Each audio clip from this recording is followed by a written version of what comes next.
آپ کیمپین کب سے شروع کر رہے ہیں اور کیا پروسیس ہوگا؟ آپ تو پہلی بار الیکشن لڑ رہے ہیں میرا خیال ہے. نہیں، میں پہلے بھی الیکشن لڑ چکا تھا، بڑے کم مارجن سے میں ہار گیا تھا، 410 ووٹ سے میں ہار گیا تھا. اسی NAC میں کے الیکشن میں کنٹیسٹ کر چکا تھا. تو یہ وہ تو ہے ہمارا، لیکن ابھی کوشش کریں گے پارٹی کیا کہہ رہی ہے. لیکن مارجن کافی دیکھنا پڑے گا. پرویز خٹک جلسے کر رہے ہیں جبکہ آپ اسلام آباد میں عمران خان کی قانونی ٹیم دیکھو پرویز خٹک صاحب کی جو جلسے ہیں وہ جلسے ہی نہیں ہے، وہ تو ویسے کچھ لوگ جمع ہوئے ہوتے ہیں. اگر آپ ان کا جلسہ اٹھا لیں، ان کو خان صاحب سے کمپیئر کریں. آپ نے یہاں اسلام آباد میں دیکھا جو جتنے لوگ خان صاحب کو یہاں کوٹ میں اور موٹر وے پہ ریسیو کرنے آتے ہیں، اتنی جتنا جلسہ بھی خان صاحب پرویز خٹک صاحب کریں. ہماری گورنمنٹ میٹنگ نہیں ہوتی جتنا وہ جلسہ. کوئی یہ بتائے گا کہ جس حلقے سے آپ الیکشن لڑ رہے ہیں، پہلے تحریک انصاف کا وہاں امیدوار کون تھا؟ آپ مد مقابل کون ہوتا ہے دوسری جماعتوں سے جو بڑا کوئی نام ہے؟ ہمارا جو MNA وہاں سے MNA تھا، وہ MNA اب صاحب ہمیں چھوڑ کے چلے گئے اور اب اس وقت انہوں نے پرویز خٹک کی پارٹی جائیں. اپوزٹ امیدوار کون سے؟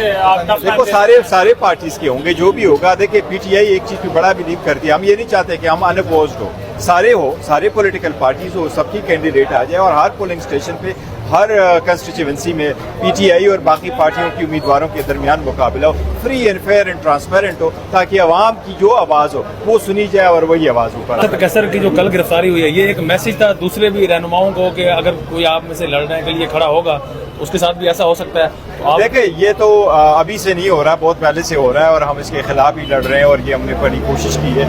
آپ پہلے سے نہیں ہے، یہ کئی مرتبہ ہوا ہے، دوسرے لیڈروں کے ساتھ ہوا ہے، دوسرے ورکروں کے ساتھ بھی ہوا ہے، بار بار ہو رہا ہے. لیکن کیا کرے، اسد کیسر صاحب اپنے گھر پہ تھے، گھر سے ان کو اٹھایا گیا ہے. نہ جلسہ نہ جلوس نہ کوئی کچھ. اپنے گھر کے اندر بھی آپ کو ایسے اٹھایا جا رہا ہے جس طرح آپ کرمنل ہے، اور وہ بھی اتنی جلدی میں کہ ابھی تک کی PK کو جس FIR میں الج کیا جا رہا ہے کہ یہ اس کو مطلوب ہے، جس کا وقوع 2017 کا ہے، جس کی کمپلینٹ 2020 کی ہے اور جس میں محمود خان صاحب اور پرویز خٹک صاحب بھی اکیوزڈ ہے. وہ صرف ادھر وہ کو جو ہے نا اس پر ہے پروٹوکول پہ چل رہے، اور اسد کیسر صاحب کے پیچھے وہ اینٹی کرپشن KPK سے پہلے اسلام آباد کی پولیس پہنچ جاتی ہے. کوئی آئیڈیا ہے، آخری سوال ہے آپ سے، کوئی آئیڈیا ہے کہ اگلا نمبر کس کا ہو سکتا ہے؟ اسد کیسر کا نمبر لگ گیا، اب اگلا نمبر کس کا ہو سکتا ہے؟ اور پریس کانفرنس کے حوالے سے بھی بتائیے گا کہ اسد کیسر انشاءاللہ تعالیٰ آپ کوئی پریس کانفرنس نہیں کریں گے. انشاءاللہ تعالیٰ بڑے کمیٹڈ ہے. دیکھو ایک بات قوم کی حیثیت سے، ملک کی حیثیت سے، اکانومی کی حیثیت سے، اس ملک کی بالادستی کے لیے یہ ایک بات ضرور ہوگی، یہ سارے ڈفرینسز ختم ہونے ہوں گے. اب جب کہ اعلان ہوا اور الیکشن کے لیے ہوا،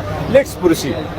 دیکھو نا، انٹائر اسٹرگل تو یہی ہے کہ آپ الیکشن ہارو میں جیتو، لیکن جو جیتتا ہے جو ہارتا ہے اس میں پاکستان کی عوام، پاکستان کی سسٹم اور ڈیموکریسی کی ہار نہ ہو، یہ اسٹرگل کرنی چاہیے. یہ آخری بتاتے ہیں کہ اسد کیسر کو رات جب ان کے گھر سے ان کو اٹھایا گیا تو رات کہاں پہ رکھا گیا؟ آپ کی بات ہوئی ہے کہ کہاں ان کو ٹریٹ کیا گیا؟ دیکھو کیسے مجھے ٹریٹ کیا گیا؟ سب سے پہلے ان کی PA نے مجھے فون کر لیا تھا، میں نے پھر پارٹی کے نوٹس میں بھی لے کے آیا ہوں اس وقت، اور ہم نے دیکھا تو ہمارے اطلاعات کے مطابق ان کو رکھا گیا تھا یہ بنی گالہ کے پولیس اسٹیشن میں رکھا گیا.